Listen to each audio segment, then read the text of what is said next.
Now these can be made in two different ways.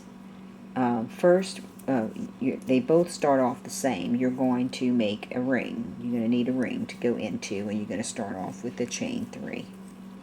Now, you can make a double yo-yo just as you make a yo-yo, making 16 in your first round and then making 2 in each of the 16 for your second round.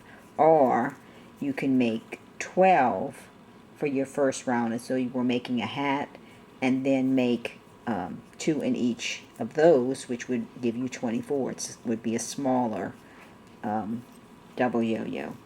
For my purposes, we're going to go with 16 first. Okay, here we have 16 double crochets. Let's count them. Pull this out. I usually pull this out so that I don't accidentally mess myself up. Okay, we have our first chain 3 here. So that's 1, 2, 3, 4, 5, 6, 7, 8, 9, 10, 11, 12, 13, 14, 15, 16. Okay, now we're going to tighten our hole. Get our hook back in there. We're going to join with the slip stitch. And we're going to chain up 2 or 3. I usually do 2, but you can do 3 if you need to. And I'm going to make another double crochet in that same spot. 2 and 1. And I'm going to make 2 double crochets in every stitch around. That's a double crochet increase in every stitch.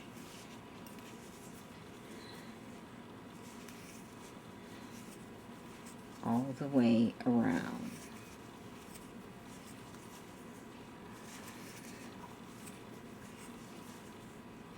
So you're going to end up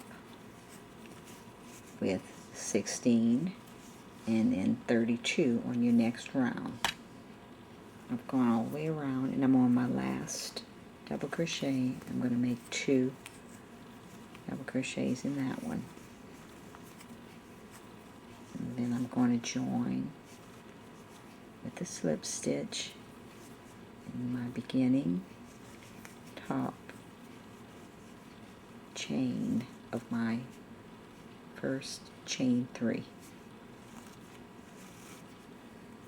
And if you need to know if you did the proper amount, you're going to be joining these all to one another, you need to have the same amount.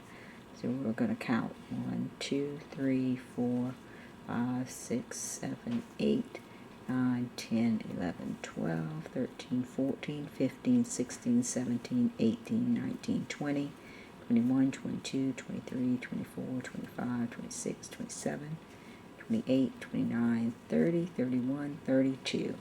So we have the proper amount. 16 on our first round, 32 on our second round. To finish this off, we will cut, and then we will pull through as we did on the others. You can use your fingers or a hook to do that. Then of course you have to, if you want to, you can tighten this up a little at any point. You would sew this beginning tail and this ending tail in.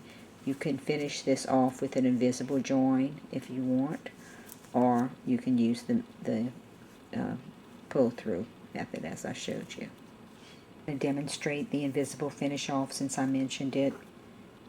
This is my last stitch. I'm going to pull that thread through without yarning over anything. I'm going to thread a needle, pick up my piece. I'm going to skip my beginning chain 3 and go into the next stitch from the front through both loops. I'm going to come back around here, and my first stitch over here, this is the last stitch that I made, I'm going to go into the back loop from front to back and pull that through. That gives me a stitch that looks exactly like all the other stitches. You can't tell from the front where your join is. And of course you would have to sew this in. Now, one thing about joining like this is that you can tell if you pull your stitches apart, you can see how this loop has no stitch really attached to it.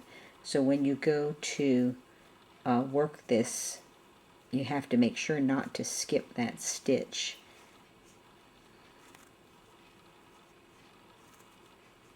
That's the double yo-yo.